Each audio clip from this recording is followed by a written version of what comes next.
നിങ്ങളുടെ favourite shows ഇനി ഒരിക്കലും മിസ്സാവില്ല. ഇപ്പോൾ C5 കാണും നിങ്ങളുടെ ഫേവറേറ്റ് ഷോസ് തികച്ചും സൗജന്യമായി. ഇപ്പോൾ ടിൻ പാൽ കുഞ്ഞിന് അലർജി ആയിരിക്കുകയാണ്.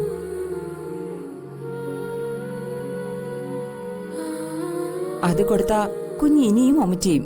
അയ്യോ, മുലപ്പാലല്ലേ ഏതൊരു കുഞ്ഞിന്റെയും ആയുസിന്റെ അടിസ്ഥാനം. അത് ലഭ്യമാക്കാൻ സാഹചര്യം ഉണ്ടെങ്കിലും അത് ഒഴിവാക്കുന്നത് ബുദ്ധിപരമല്ല.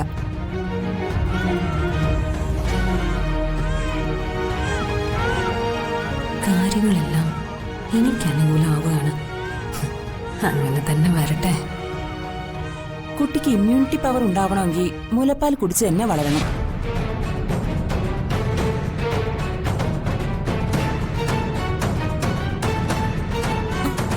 മറ്റേതെങ്കിലും സ്ത്രീയുടെ മുലപ്പാൽ കൊടുത്താലോ? കുട്ടി പറഞ്ഞതിന്റെ വികാരം എനിക്ക് മനസ്സിലാവും. പക്ഷേ അത് വിചാരിക്കുന്നത് പോലെ പ്രാക്ടിക്കലാണോ? കുട്ടി വിശന്ന് കരഞ്ഞുകൊണ്ടേയിരിക്കുന്നു. മുലപ്പാല് കിട്ടുന്നത് അത്ര എളുപ്പമല്ലല്ലോ. മാത്രമല്ല, അത് കിട്ടിയാലും തരുന്നവരുടെ ആരോഗ്യനിലയൊക്കെ നമ്മൾ പരിശോധിക്കണ്ടേ? അവർക്ക് വല്ല രോഗങ്ങളോ മറ്റോ ഉണ്ടെങ്കിലോ?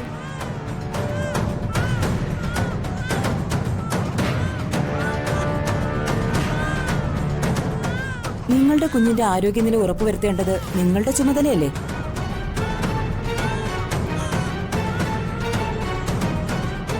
മറ്റൊരു സ്ത്രീയുടെ മുലപ്പാൽ കിട്ടി വരുമ്പോഴേക്കും ഈ കുട്ടിയുടെ ആരോഗ്യനില വഷളാവും.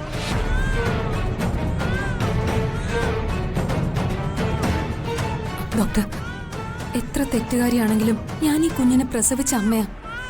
കുഞ്ഞിന്റെ അസുഖം മാറേണ്ടതാണ് ആവശ്യം. കുഞ്ഞിന്റെ ജീവനല്ലേ ഡോക്ടർ വില? നിങ്ങളുടെ കുടുംബ പ്രശ്നങ്ങളിലൊന്നും ഇടപെടാൻ ഞാൻ ആരുമല്ല. പക്ഷേ ഒരു ഡോക്ടറുടെ എത്തിക്സ് വെച്ച് ഞാനൊരു അഭിപ്രായം പറയാം. കുഞ്ഞിന്റെ ജീവനാണ് ഇവിടെ വില. അതിനുവേണ്ടി കുടുംബ പ്രശ്നങ്ങളിൽ നിങ്ങൾ ചില വിട്ടുവീഴ്ചകൾ ചെയ്യേണ്ടി വരും.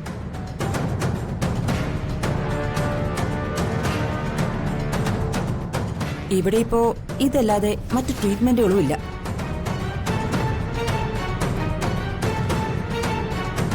കുട്ടിക്ക് പാൽ കൊടുക്കാൻ നിങ്ങൾ തയ്യാറാണോ? അതെന്താ ഡോക്ടർ അങ്ങനെ ചോദിക്കുന്നേ? ഞാനിതിന്റെ അമ്മയല്ലേ. പിന്നെ പാൽ ഇതുവരെ കൊടുക്കാതിരുന്നതുകൊണ്ട് അളവ് കുറവായിരിക്കും. അതിന് ചെറിയൊരു ട്രീറ്റ്മെന്റ് ഉണ്ട്. അത് പരിഹരിക്കാവുന്നതേ ഉള്ളൂ.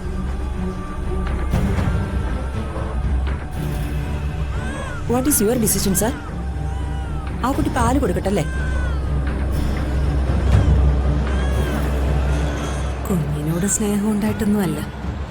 പക്ഷേ ഇവളെ എനിക്ക് കരയിപ്പിക്കണം. അതിനുവേണ്ടി ഞാനതിന് പാല് കൊടുക്കും.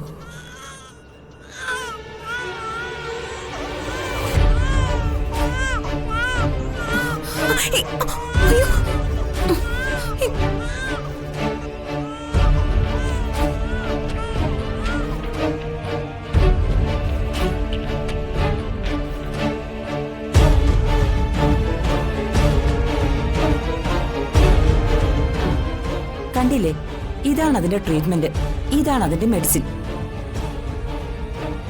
ഇതാണ് മുലപ്പാൽ മൃഗസഞ്ജീവനിയാണെന്ന് ആചാര്യന്മാർ പറഞ്ഞു വച്ചിട്ടുള്ളത്. ഡൗൺലോഡ് ചെയ്യൂ C5 ആപ്പ്. കാണൂ എല്ലാ എപ്പിസോഡുകളും സൗജന്യമായി.